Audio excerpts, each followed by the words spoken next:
Focus करते हैं trade का चौका।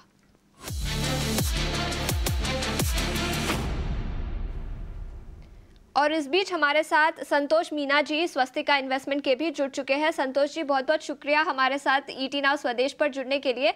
आपसे शुरुआत करेंगे ट्रेड का चौका, इसमें आप कौन से स्टॉक्स रेकमेंड करना चाहेंगे? First of all good afternoon everyone. So हम देख रहे हैं कि आज बैंकिंग स्टॉक में बहुत ही स्ट्रॉन्ग मोमेंटम है। पीएसयू बैंक आईसीआईसीआई के स्ट्रॉन्ग नतीजे आए, उसके बाद एसबीआई में भी हमको मोमेंटम देखने को मिला, क्योंकि नॉर्मली सेंटिमेंट्स एसबीआई के लिए भी सुधर जाते हैं। तो एसबीआई में खरीदारी करना चाहिए। टेक्निकली भी बहुत स्ट्रॉन्ग ब्रेकआउट है, तो यहाँ पर 830 का टारगेट रहेगा, 808 रुपए का स्टॉप लॉस रहेगा। दूसरे हम आज मॉर्निंग में ऑयल एंड गैस स्टॉक्स में अच्छा मोमेंटम देखने को मिला था। अभी थोड़ा कंसोलिडेट कर रहे हैं, बट मुझे लगता है कि सेकंड हाफ में फिर से मोमेंटम पकड़ सकता है। तो हिंद पेट्रोल जहां पर एक अच्छे बेस के बाद एक ब्रेकआउट आया है, यहाँ पे 520 का टारगेट रहेगा, 500 रुपए का स्टॉप लॉस रहेगा। तो एसबीआई पर खरीदारी की राय, 830 रुपए प्रति शेयर का लक्ष्य, और हिंदुस्तान पेट्रोलियम पर भी 520 रुपए प्रति शेयर का लक्ष्य। अक्षय जी, मैं आपके पास आना चाहूंगी, आप कौन से स्टॉक्स रेकमेंड करना चाहेंगे? जी, तो दर्शकों के लिए दो बाइंग ट्रेड्स मैंने चुने हैं। पहला स्टॉक का नाम है आईओसी। आप ऑयल एंड गैस क्षेत्र में देखें तो बहुत अच्छी खासी बेस बना के बहुत सारे इस क्षेत्र के स्टॉक्स चलते हुए दिखेंगे। स्पेसिफिकली आईओसी ने आज एक टेक्निकल ब्रेकआउट देखने को मिला है डे ट्रेडिंग में। तो 177 का करंट रेट है, इसमें ब्रेकआउट का टारगेट 191 और 197 बनते हुए दिख रहा है, with a stop loss of 169.5। दूसरा ट्रेड रिकमेंडेशन है टाइटन में। टाइटन एक रेंज में सीमित है, और गए 3 ट्रेडिंग सेशन का एक्टिविटी देखे तो एक रेंज के बेस एरिया जो करीबन 3500 से है, वहां से उछला है। तो यहाँ पे रिस्क रिवॉर्ड पे ऑफ अच्छा बैठ रहा है, तेजी की उम्मीद है। बाय करे टाइटन फॉर टारगेट ऑफ 3667 और 3718। आप ट्रेड में स्टॉप लॉस बिठाए 3527 की। ठीक है, तो टाइटन पर खरीदारी की राय 3687 रुपीज़ प्रति शेयर का लक्ष्य दिया है, और आईओसी पर भी खरीदारी की राय दी है। आगे बढ़ते हैं, हमने बैंक निफ्टी की तो बात की, कुछ इंडिविजुअल कॉन्स्टिट्यूएंट्स की बात करते हैं बैंक निफ्टी में से। सबसे पहले एयू स्मॉल फाइनेंस बैंक, जिसमें 3 से 3.5% का उछाल आज के ट्रेडिंग सेशन में दिख रहा है। आईसीआईसीआई बैंक, जिसके नतीजे काफ़ी शानदार थे, उसमें भी 4% का उछाल है। संतोष जी, मैं आपके पास आना चाहूंगी, 3 स्टॉक्स पर आपकी नजर डालेंगे, ICICI bank, AU small finance bank और पब्लिक सेक्टर स्पेस से एसबीआई। तीनों ही स्टॉक्स पर आपकी क्या राय रहेगी? यस, पहले तो आईसीआईसीआई बैंक जिसके नतीजा है बहुत ही अच्छा है, और टेक्निकली भी एक क्लासिकल ब्रॉडनिंग वेज फॉर्मेशन का ब्रेकआउट आया है, और यहाँ पे एक अच्छी शॉर्ट कवरिंग रैली देखने को मिल रही है। तो ये मोमेंटम जारी रहेगा, बैंक निफ्टी को 50,000 की ओर ले जाने में ये एक इंपॉर्टेंट रोल प्ले करेगा। तो मुझे लगता है बने रहना चाहिए। इसके जो टारगेट निकल के आ रहे हैं 1200 रुपए के आ रहे हैं, अपना स्टॉप लॉस ट्रेल करते चलिए। एसबीआई की बात करें तो ये इसमें एक फ्रेश ब्रेकआउट है, आज मेरा कॉल भी था, मुझे लग रहा है कि स्टॉक भी और तेजी के लिए तैयार है। इसके जो टारगेट आ रहे हैं 880 रुपए तक के आ रहे हैं, तो इसमें भी बने रहना चाहिए।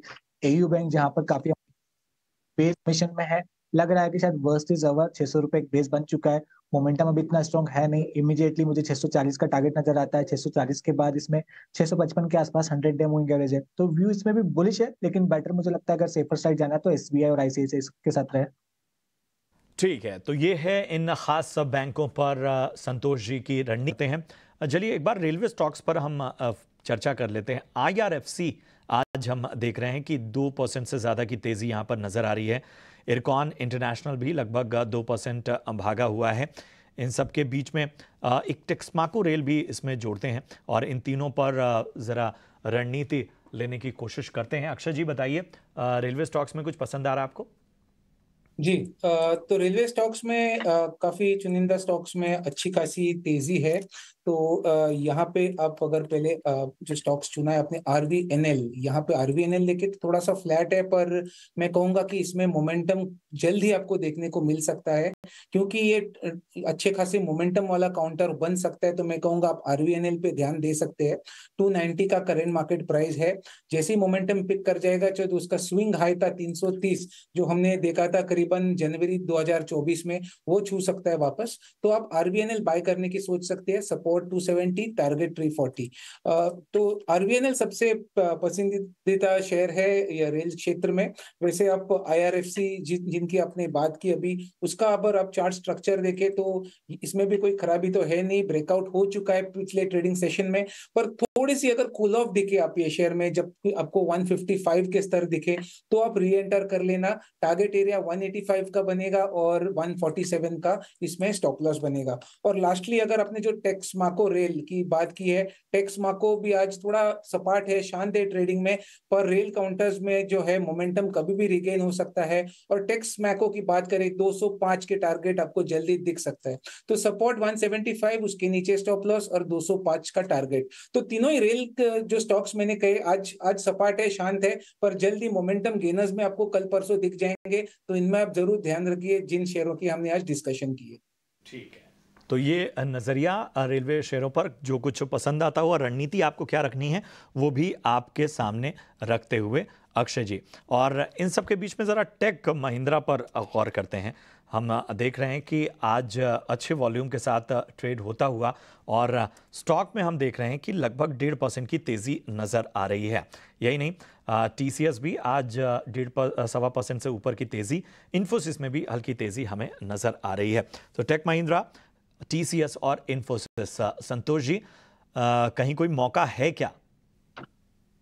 महिंद्रा की बात करें तो हमने एक फ्राइडे के ट्रेडिंग के बाद नतीजों के दिन इसने एक हाई लगाया था ऊपर, आप देखो करीबन इसने हाई लगाया था आपका 1350 के आसपास का, और नीचे जिस दिन ओपनिंग हुई थी 1250। तो मुझे लगता है 100 पॉइंट की रेंज में ट्रेड करेगा 1250 से 1350 की। तो व्यू बुलिश है, बट थोड़ा सा साइडवेज रह सकता है थोड़े टाइम के लिए। TCS में एक बेस बनते हुए TCS आपका 3800 रुपए के आसपास एक बेस बनाने की कोशिश कर रहा है। ऊपर 3900 के ऊपर निकलेगा तो एक शॉर्ट कवरिंग आ सकती है। इन्फोसिस हमने एक काफी मैं यही कहूंगा IT स्टॉक्स इस क्वार्टर में साइडवेज टू थोड़ा सा बेरिश है, लेकिन बैंकिंग स्टॉक्स में नजर रखें, वहां अच्छा पैसा बन सकता है आपका।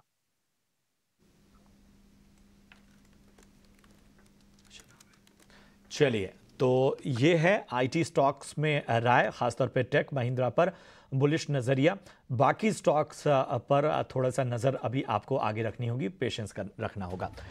स्टॉक्स की बात कर रहे थे और एक स्टॉक पर नजर डाल लेते हैं, KPIT टेक। नतीजे अभी आधे घंटे पहले आए और अब मैनेजमेंट की कमेंट्री भी आई है FY25 के गाइडेंस को लेकर, जिसके चलते इस स्टॉक में करीब करीब 4% का उछाल पिछले कुछ मिनटों में दिखा है।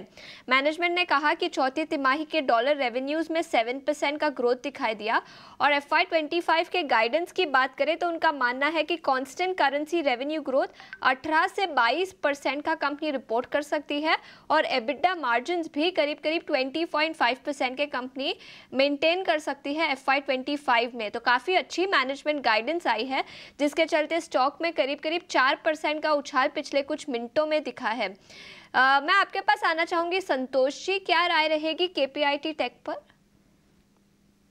स्टॉक की बात करें तो काफी अच्छा बेस बनाया है, डबल बॉटम फॉर्मेशन आपको दिख रहा है, वो भी 200 दिन के मूविंग एवरेज पे। तो स्ट्रक्चर काफी अच्छा है।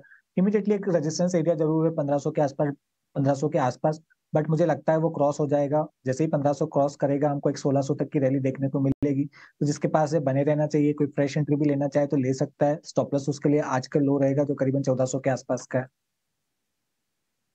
तो ये राय थी KPIT टेक पर। काफ़ी अच्छे नतीजे, मैनेजमेंट की गाइडेंस भी काफ़ी अच्छी है, जिसके चलते स्टॉक में उछाल देखने को मिला।